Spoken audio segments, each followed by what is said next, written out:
Hello guys, good morning, good day, good afternoon, and kung anong oras ito mapakinggan. Ngayon may magkukwento dalawang tao na aspiring CEO someday.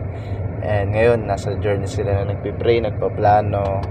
Tanongin natin sila, biglaan lang to actually, kung ano yung aspiring or inspo CEO or purpose na company in the future na ibibuild nila. Ngayon, sino ba yung mga tinitignan nila at anong klase sila in the future. So after this talk, babalikan natin tong dalawang to ng ilang buwan or years, mapapakinggan nyo. So pakinggan natin si Nathaniel Tenerife at si Charles ng HHYT. Okay guys, listen tayo. Pakilala kayo, sino mauna? Wala tong So I'm Nathaniel Tenerife, and as for now, the Lord does not decided yet if ano yung papangalan sa company, but I'm seeing myself as a future CEO na meron talagang stewardship when it comes to sa company. Kumbaga lahat kami is gagalaw as one, hindi walang may iwan or walang mahuhuli. And then ang nakikitaan ko sa ngayon is someday siguro kapag nandun na talaga yung purot is hinog na talaga. Pero as for now, ready ako ni Lord for sa quality as a CEO. Meron pang developments and meron pang mga kailangan ayusin, kumbaga sa ugali, kung paano mag-lead, paano mag-guide, paano mag-handle ng mga bagay-bagay. And also when it comes to skills na someday meron pang madadagdagan, di lamang video editing or sa graphics ganyan or anything. Kwento mo ano yung ginagawa mo na ngayon at gaano katagal mo na ginagawa ngayon para as aspiring CEO. Sigurado malaking ambag yan. As for now, I continuous na in-improve ko yung sarili ko when it comes to video editing. Kumbaga sa ngayon, kinikitaan ko yung sarili ko na i-focus ko muna o magkaroon ako ng mastery sa isang bagay bago ako mag-jump in sa isang another skills. Though nakikita ko rin after ko ma-master yun, in the next ko is about graphics. And then I think another need ko is syempre yung sa pag-handle ng social media accounts or anything na related when it comes to pag mag-handle ka na kasi ng clients, kailangan meron ka ring idea or meron ka ring wisdom about social media, kung paano gumagalaw yung flow nila, kung paano nagkakaroon ng tawag na to, yung mga branding nila. Yung mga branding, tapos yung paano gumagana yung flow ng bawat posting every day or every month, ganyan. And then syempre next mo rin is marketing. Kailangan mo rin malaman kung paano yung demands and mga flow ng or trends na nangyayari sa kasalukuyan, ganyan.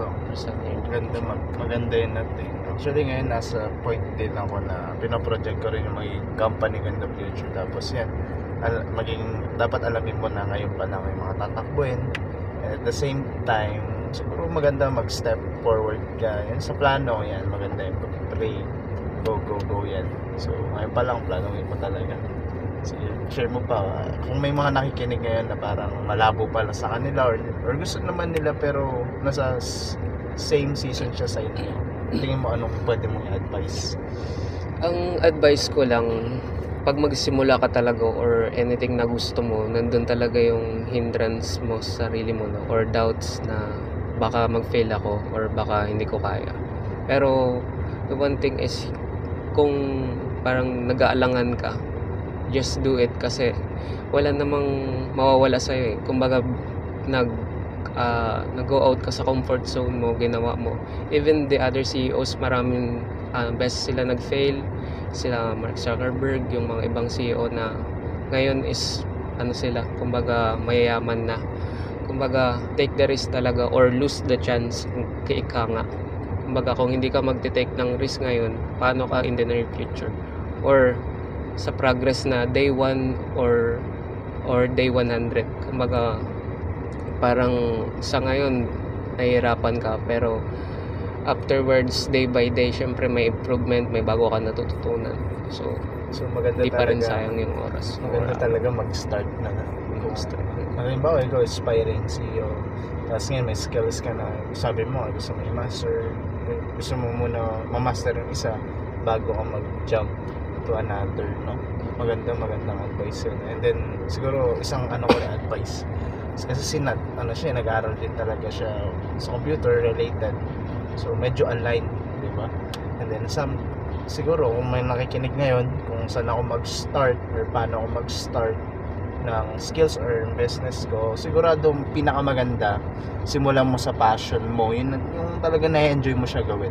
So even when you fail, at least nag-enjoy ka, you will learn from those failures.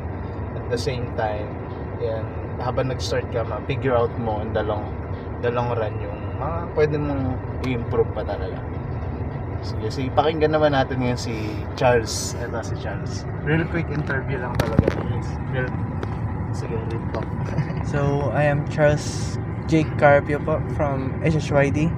So, I believe po na because of God's grace, in the near future, I am a web developer. Ako, a web developer. So, yung company ko naman, I want to establish a company that has a God-centered relationship po ba sa loob ng company na yan. Kasi I believe talaga na pag may yung mga tao na nandun, kung may skill lang sila, is kulang pa rin talaga kahit na anong galing nila pag wala silang relationship with Lord. So, naniniwala po ako na in the near future ba, ma-establish ko po yung sarili ko muna, yung bang personal relationship ko kay Lord, mas papalaguin ko muna. So that, para agabayan ako ni Lord para lang makapunta o makamit ko yung destiny na yan, which is yung company po na i-build ko. So, ngayon po, I am a trainee po sa SYC, yung bang sa develop, yung nagde-develop ng mga webs. So yun, more on coding siya, but yun, meron naman pong konting ganong background kasi yun nga, I am a graduate po ako ng sa senior high po ng yung strand ko po is ICT. So yun po, hindi po siya mahirap sa part ko kasi sobrang parang bago po. Related po siya sa background ko po dati, but yung ko po ngayon is parang mahirap ako sa akin kasi parang naninibago pa po ako. Saan ka naninibago po? Sige, share mo sa akin. Yung Ano ba yung mga adjustment, lalo na pag international yung clients na iniig mo?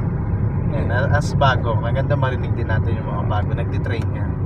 So in the future, mga future interviews pa natin sa iyo, we'll talk with you na yan, kamusta yung process natin. Pero ngayon, bigyan mo ng heads up yung mga nagtitrain, ano yung mga adjustment na dapat nilang paghandaan. So kailangan po talaga na yung una-una yung mindset talaga is na exercise po talaga siya, na ibig sabihin kung in-start mo yung bagay na yun, kung in-start mo tong trabaho na to or pagte-training na to, kailangan mo talaga siya pagpursigihan na matapos siya. Kasi yun nga, kailangan talaga ng puyatan talaga po dito. So yun po yung unang-una sa big adjustment ko. Kasi unang-una po sa culture po namin, sa family po namin, hindi po talaga nagpupuyat. Yung bang pag nagagalit po yung mga magulang or mga pag nagpupuyat, maaga po natutulog. Then pangalawa is yung yung sa language po talaga. Kailangan po talaga speak talaga yung international na language, yung bang English po talaga. So yun lang, yun po yung pangalawa sa adjustment. Then sa place, syempre po kung malayo po yung lugar niyo po, syempre yung kailangan mo adjust yung pag travel. So yung pagod ka na sa training, syempre magta-travel ka pa. Pero yun, give glory talaga kay Lord na nabigyan po ako ng opportunity na makapag-stay po sa SYC po, kasi yun po talaga sobrang hirap po talaga ng travel po sa amin, kasi sa San Antonio pa po kami.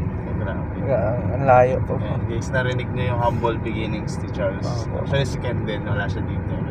And mga humble beginnings nila. At ito rin si Nat, sa humble beginnings siya sa pag-share. So this is aspiring CEO na si Nat and si Charles.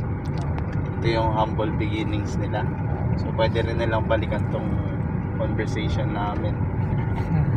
So may mga more talks pa tayo, more interview. So yeah, galaw tayo, galaw antics. And thank you Charles, and thank you Nat. Baka may gusto pa kayong sabihin bago natin i-close. So, sa akin naman po, gusto ko lang po sabihin na thankful po kay Lord na bigyan niya po ng opportunity na ganito po, na makilala po yung SYC para makapag-train po. Kasi sayang din po talaga yung potential na meron po sa bawat isa kung hindi rin po nailalabas. So, thankful po ako sa mga leaders po na nandun. Then, una-una talaga kay Lord talaga na hindi niya ako po pinabayaan talaga, na I know talaga na lahat po tayo meron tayong kanya-kanyang destiny. So, yun lang, patuloy lang po talaga. Kahit may mga problems, may mga trials talaga na darating, may mga circumstances sa pagdadaanan. But I know po talaga, after that, there will come a great testimony po sa bawat isa po sa atin. So, I believe naman talaga na yung importante lang talaga is si Lord talaga sa buhay natin. Kasi, if we have Jesus Christ sa buhay natin, we have everything we need na. I believe naman talaga na yung grace po ni Lord is very sufficient talaga sa bawat buhay natin. So, yun lang, patuloy lang po talaga tayo. Kahit may mga barrier talaga, may mga problems yan. Sabi nga problems is not a signal to stop, but it is the sign for us to keep going. So problem talaga, yung problem po talaga is siya, hindi siya barrier sa success, but It's a sign. it's a sign and signal po talaga. It is a part talaga siya ng pagiging isang successful talaga. So yun, natutunan ko lang sa buhay ko po is wag talaga ako matakot na mag-mistake talaga. Wag ako matakot pagkamali, kasi doon sa mga mistake na yun, doon sa mga pagkakamali po na yun, parang may natututunan rin po akong bago na kailangan ko pa i-improve lalo na po sa sarili ko. So yun lang, masabi ko lang po talaga yung nangyayari sa buhay ko po ngayon is all glory talaga kay Lord po talaga. So, Very well said. Glory to God talaga, Charles. And kasi baka bago siya bumabag. Bumibili kasi kami sa Angel's Burger, guys. Sige. Last sabihin mo. Wala na. Okay, thank you guys, and see you sa susunod. Abangan nyo tong dalawa. Pick up na tayo.